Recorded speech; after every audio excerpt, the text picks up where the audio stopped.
Good morning बच्चों। हम बात कर रहे थे आपके चैप्टर नंबर 4 की। चैप्टर नंबर 4 की हम बात कर रहे थे।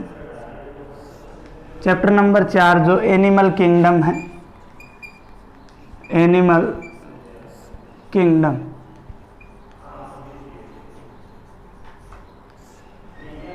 एनिमल किंगडम की हम लोग जो है वो बात कर रहे थे। देखिए, मैंने आपको इसके अंदर सबसे पहले जो हमारा बेसिस ऑफ क्लासिफिकेशन टॉपिक था वो चल रहा था। इसके अंदर मैंने आपको 1 नंबर पे बात की थी हमने संगठन के स्तर। 2 नंबर पे हमने बात कर ली थी किसकी, समिति की, ठीक है। 3 नंबर पे अगर हम बात करें तो हम बात करने वाले हैं द्विकोरकी एवं त्रिकोरकी संगठन। आज हम इस टॉपिक की बात करेंगे। और 4 नंबर एक और है, उसकी बात करेंगे, सिलोम की बात करेंगे, परगुआ की बात जो है वो करने वाले हैं। सबसे पहले बात करते हैं द्विकोरकी एवं त्रिकोरकी संगठन की बात करते हैं। देखिए तो द्विकोरकी व त्रिकोरकी संगठन क्या होता है। द्विकोरकी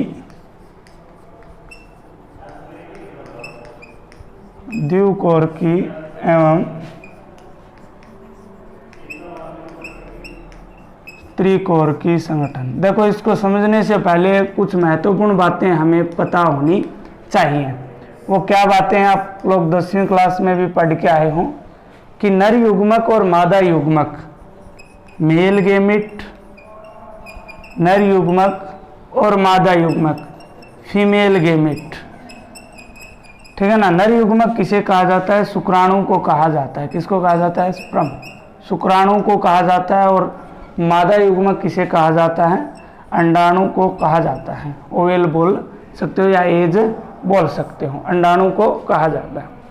शुक्राणु और अंडाणु मिलते हैं, नर और मादा द्वारा संभोग की क्रिया द्वारा इनका जो मिलन होता है उसे फर्टिलाइजेशन क्या बोला जाता है, फर्टिलाइजेशन बोला जाता है, अर्थात निषेचन कहा जाता है।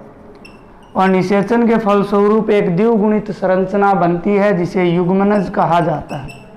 क्या कहा जाता है, युग्मनज, जिसमें गुणसूत्रों की संख्या 46 होती है।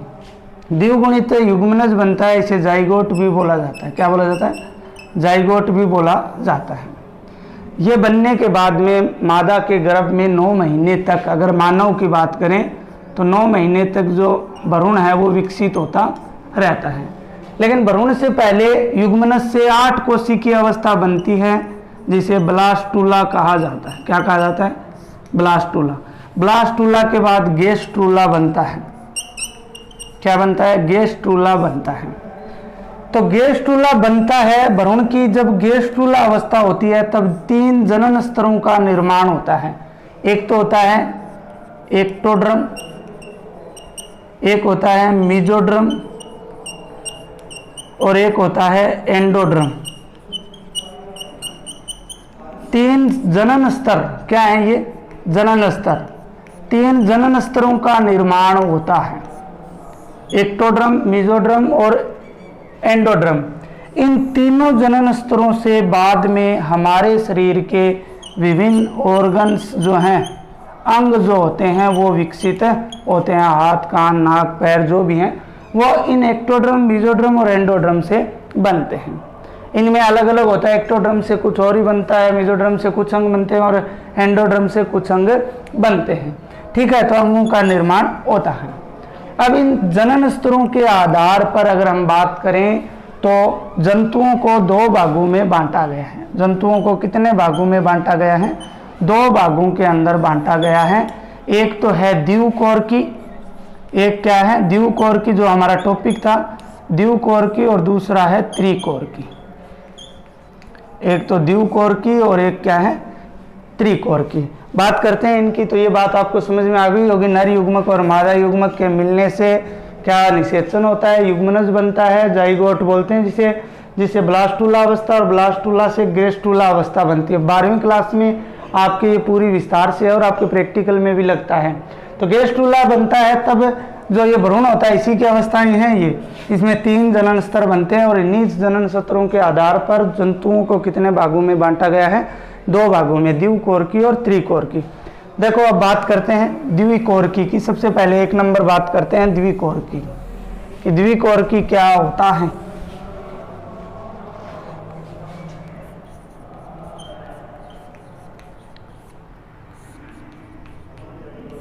द्विकोरकी की बात करते हैं तो देखिए जो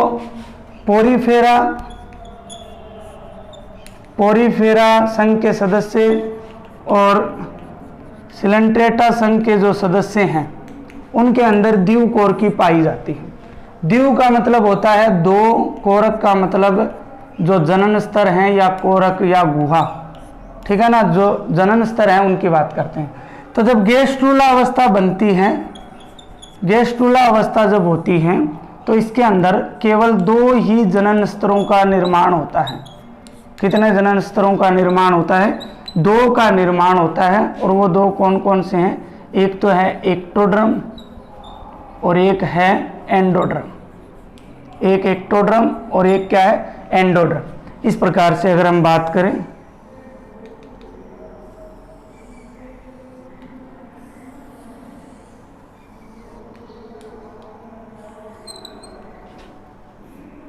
इस प्रकार से संरचना बनती है। ये इनके अंदर कोशिकाएं होती हैं।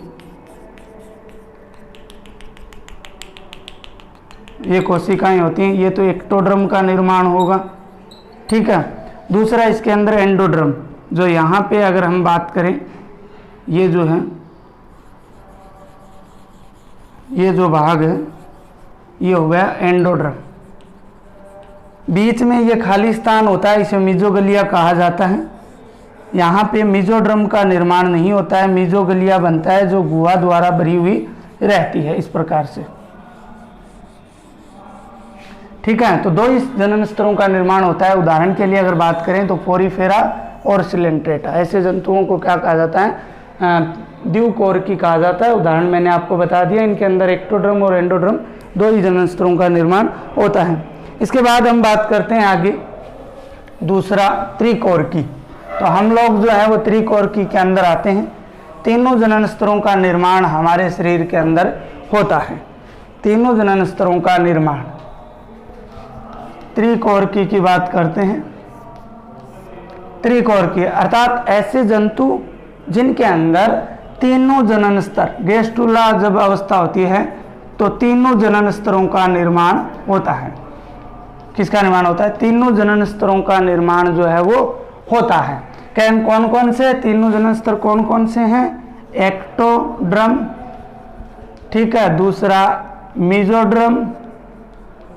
मीजोड्रम और तीसरा एंडोड्रम। तीनों का निर्माण होता है। उदाहरण की अगर बात करें तो आर्थ्रोपोडा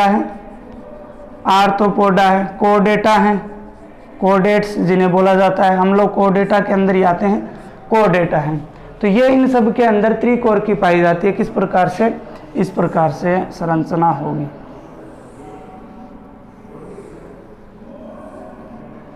ठीक है। ये कौन सा हो गया? एक्टोड्रम हो गया, सबसे बाहर वाला एक्टोड्रम, ठीक है। इसके अंदर अगर बात करें तो ये हो गया